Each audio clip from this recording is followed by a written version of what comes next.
On this episode of Hot Rod Hoarders, we find a 1961 Harley Davidson Super 10 motorcycle, just like the one my dad learned to ride on when he was 14 years old. So one thing that I was a little bit confused about is I've just always referred to these things as Harley Hummers. I did some research on this thing, found out that Harley Davidson did make a Hummer.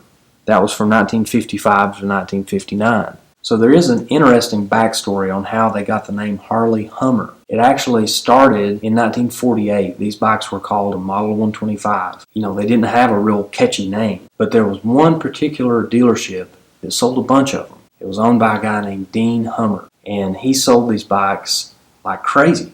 And the reason why is he was barely making any money on them. He wasn't making much profit. He was just moving them out the door. Well, he got a phone call one day from Harley Davidson requesting a meeting with him.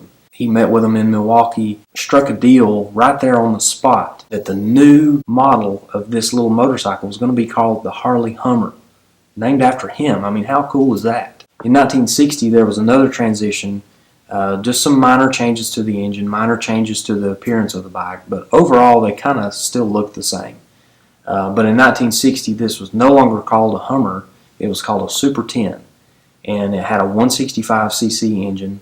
Obviously, this is not your typical Harley Davidson V-twin engine. After World War II, part of the reparation from Germany was the engineering rights to some of their engines. And it actually ended up resulting in Harley Davidson producing motorcycles built around this engine. Other companies built motorcycles around this engine as well. BSA, they built one called the Bantam, used the same engine.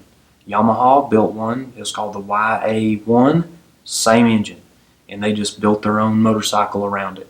The Harley Davidson version of it was originally called a Model 125, then a Model 165, then a Hummer, then Super 10, and then later changed to Pacer, Scat. They had a lot of different models later in the years as they were just trying to squeeze anything they could get out of this compact motorcycle design. I found this thing on Facebook Marketplace one night, and I immediately called my dad about it because I knew that he loved these little bikes. These things had really cool paint jobs. They had metallic paint, which was not all that common in the late 50s and early 60s. This one in particular had the hi-fi blue color, same color and everything as the one my dad had when he was 14. In 1961, there were 1,587 Super 10s built. And out of that, 1,280 of them had the BT engine, and 307 of them had the BTU, the lower horsepower engine. So this motorcycle has a rigid frame, no suspension on the back whatsoever.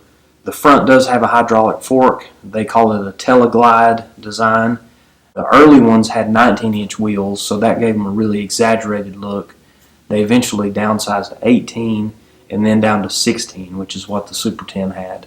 They had Goodyear 16-inch tires on them. This one still has the Goodyears. Okay, so it came with a muffler. It's got a pretty big dent in it, but that's the original muffler. These were painted black. The exhaust pipe, it actually came with two, I guess. This one's rusty. The one that's on it's in really good shape. Then we've got some type of chain guard, it looks like. Got some kind of part in Harley Davidson box, gasket set. We've got a mirror. I don't know if that's original or not, but it's in really good shape. Don't know exactly what this is. Made by Bendix. I'm guessing that's maybe part of the Magneto. Okay. We've got all the cables for it. Got a horn. Honk, honk. Honk, honk. We've got, looks like some type of foot lever, maybe for a brake. I'm assuming it's in good shape. We've got service manual for this thing. That's cool.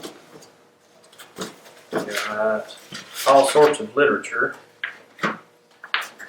Wow, okay. Let's see, some type of linkage. Don't know what that fits. Hand lever, another hand lever, some type of foot lever. So many levers. Yeah, coil for the ignition. Got chain. That's a long chain. Brake shoes. Somebody has taken this thing completely apart. We've got a little tiny carburetor. Tillotson brand. Okay. And then looks like a breather base, air cleaner. We've got I don't know exactly what that is. Okay. Let's see what else we got here. Harley Davidson box. That's a good sign. Okay. That's the little air filter. Goes on the end of the carburetor. We got a Harley Davidson spark plug. We've got Harley Davidson Pacer, Scat, and Ranger Rider Handbook. That's a cool piece. Whole bag of bulbs and spark plugs, and that's it. Got 2 foot pegs. I don't know if those are original, but they do have Harley Davidson in the grip part. Got tail light. Came with a lot of parts, a lot of good parts to be able to put this thing back together. So this thing is about 98% complete. My dad's still kind of on the fence about painting it because he does that for a living. He does body work and paint. So it'd be an easy job, but it does kind of have a cool patina to it. So I don't know, he'll decide that later. But he does have a guy locally that can rebuild this engine, make this thing run like brand new. So he's going to do that and make this thing runnable and rideable and decide on the paint a little bit later. But for right now, it's just so cool to see how excited he got about this motorcycle, because that's what started everything for him.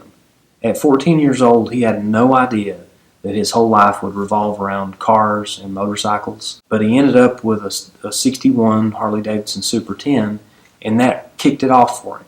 He transitioned from that into a Panhead. He transitioned from that into a 64 GTO, into a Chevy 2, into a Henry J, into hundreds of cars later. Here he is back at the starting point, at the thing that really kicked it off for him, and he's excited about it. So I'm excited to see him chip away at this thing and have a little motorcycle that he can enjoy, whether it's just putting around the block or taking it to a little car show or cruise in. Either way, this thing is just such a cool piece, and it means so much to him. So I wanted to show that here. I wanted to teach you a little bit about these motorcycles, because honestly I didn't know very much at all about them, and I wanted to share some of that newfound knowledge. And be sure to hit that subscribe button. I post every Friday, new video every Friday, but hit the subscribe button anyways. Go ahead and hit the notification bell. That way you get a notification every time we post. That's it for this episode. Thank you for watching.